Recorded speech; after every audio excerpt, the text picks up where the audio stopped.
Welcome. In this video, we'll go through the simple steps to reset Google Chrome on your PC after the new update. Resetting Chrome can be helpful if your browser feels slow, you're experiencing glitches, or if you just want to start fresh with the default settings. Don't worry.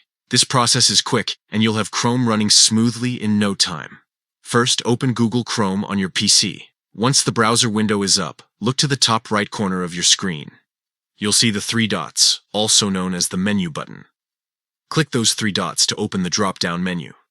From the menu, scroll down and click on Settings. This will take you to Chrome's Settings page, where you can manage different features and preferences for your browser. On the left-hand side, you'll see a list of sections. But to make things easier, just type Reset in the search bar at the top of the settings screen if you like. Once you're on the Reset Settings section, you'll find an option called Reset Settings. Click on that. Next, select Restore Settings to their original defaults. A confirmation box will appear, explaining that this action will reset your startup page, your new tab page, search engine, and pinned tabs. It will also disable any extensions and clear temporary data like cookies. However, your bookmarks, history, and saved passwords will not be deleted. If you're ready to continue, go ahead and click Confirm.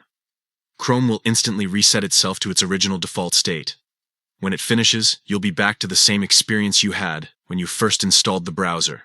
But your important personal data like bookmarks and saved logins will still be there. And that's it. Your Chrome browser has now been reset. This is a quick fix to resolve common issues such as freezes, unwanted settings changes, or general performance problems. Whenever you feel like your browser needs a refresh, you can always repeat these steps. Thanks for watching.